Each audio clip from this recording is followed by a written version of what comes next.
बिस्मिल्लाहिर्रहमानिर्रहीम। अस्सलामु अलैकुम। आप देख रहे हैं 91 न्यूज़ और मैं हूं आपकी मेज़बान नाइला भट्टी। शामिल करते हैं आज की अहम खबरें। खबर शामिल करते हैं उकाड़ा से। Deputy commissioner Okara doctor Mohammad Zeeshan Hanif, ADC Abdul Jabbar, district officer IPWM Khalid Javed Bhatti, inspector Syed Nusrat Abbas की तहसील सदर देपालपुर मियां मकसूद अहमद रेहान, ज़िले सदर उकाड़ा चौधरी मोहम्मद आजम के साथ अहम मीटिंग हुई।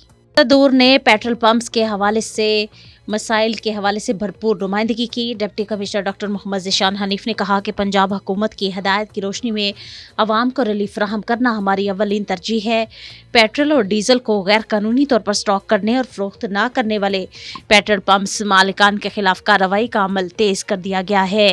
उन्होंने प्राइस मजिस्ट्रेट्स को हिदायत की कि जिन पेट्रोल पंप्स पर स्टॉक के बावजूद पेट्रोल नहीं फरोख्त किया जा रहा है, ऐसे पेट्रोल पंप्स को फौरी तौर पर सील किया जाए और मुकदमात भी दर्ज करवाए जाएं। इन ख्यालात का इजहार उन्होंने पेट्रोल पंप एसोसिएशन के इजलास की सदारत करते हुए किया।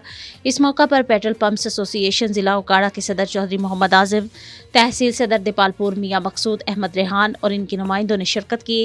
पेट्रोल पंप्स एसोसिएशन के नुमाइंदों ने अपने मुकम्मल ताउन की यकीन दहानी करवाई और डिप्टी कमिश्नर ज़ीशान हनीफ को यकीन दिलाया कि ऐसे इनासर मुआशरे का नासूर हैं। ऐसे पेट्रोल पंप्स जो पेट्रोल स्टॉक कर रहे हैं या इनका पैमाना कम हो या वो पेट्रोल फरोख्त ना कर रहे हों, हम इनकी निशानदही में ज़िला इंतज़ामिया का मुकम्मल साथ देंगे और ऐसे इनासर की हर सतह पर हौसला शिकनी की जाएगी।